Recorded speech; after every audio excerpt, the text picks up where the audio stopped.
Big boss Telugu season 9 త్వరలో ప్రారంభం కానుంది. ఈసారి సెలబ్రిటీలతో పాటు సామాన్యులకు కూడా బిగ్ బాస్ హౌస్ లోకి వెళ్లే అవకాశం కల్పించారు నిర్వాహకులు.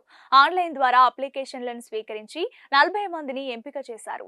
వీరి మధ్య అగ్ని పరీక్ష పేరుతో పోటీలు నిర్వహించి గెలిచిన వారిని బిగ్ బాస్ హౌస్ లోకి పంపబోతున్నారు.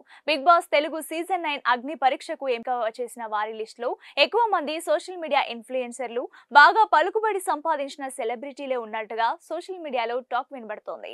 బిగ్ బాస్ షోలో పాల్గొన్న youtuber Adireddy big boss season 9 అగ్ని పరీక్షకు ఎంపికైన వారి లిస్ట్ తన దగ్గర ఉందని బయటపెట్టాడు. మరి ఎవరెవరు హౌస్ లోకి వెళ్తున్నారనేది ఈ వీడియోలో తెలుసుకునే ప్రయత్నం చేద్దాం. Anusha Ratnam Instagram influencer, Divya Nikhita veg fried memo పేరుతో ఇన్స్టాగ్రామ్ అకౌంట్ మెయింటైన్ చేస్తున్న ఇన్ఫ్లుయెన్సర్, శ్వేతా శెట్టి యూకే నుంచి బిగ్ బాస్ లో పాల్గొనడానికి వచ్చిన weight lifter, demand Pavan Instagram influencer, Prasanna Kumar Instagram influencer, Dammu Teja Instagram influencer, miss Telangana కల్కి, Dalia gym coach, Priya Shetty Instagram influencer, Maryada Manish businessman, mask man Hriday Instagram influencer, Pavan Kalyan army ఉద్యోగి, lawyer Prashanth, Shakib influencer. Shriya select అయిన వారిలో అతి చిన్న వయస్కురాలు.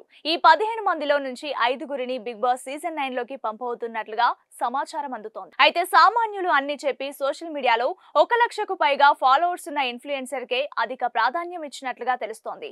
కాస్తో కూస్తో జనాలకు తెలిసిన వాళ్ళు, ఫాలోవర్స్ ఉన్న వాళ్ళైతే టీఆర్పీ రేటింగ్స్ ఎక్కువగా ఉంటాయనే ఉద్దేశంతో ఇదే ప్రాతిపదికన షోకి ఎంపిక చేసి ఉండొచ్చు. గత సీజన్లతో పోలిస్తే ఈసారి ఒక బిగ్ బాస్ హౌస్ కాకుండా 2 హౌస్ లో కంటెస్టెంట్స్ ని పెట్టబోతున్నట్లుగా ఇప్పటికే హోస్ట్ అక్కినేని నాగార్జున ప్రకటించాడు. కాబట్టి కామన్ మ్యాన్ కేటగిరీలో సెలెక్ట్ అయిన వారిని ఓ హౌస్ లో పెట్టి అందులో నుంచి బిగ్ బాస్ హౌస్ లోకి వెళ్లేందుకు టాస్క్లు పెడతారా, లేక సామాన్యులను సెలబ్రిటీలను కలిపి వేర్వేరుగా 2 హౌసుల్లో పెట్టి వేర్వేరు టాస్క్లు పెడతారా అనేది తెలియాల్సి ఉంది.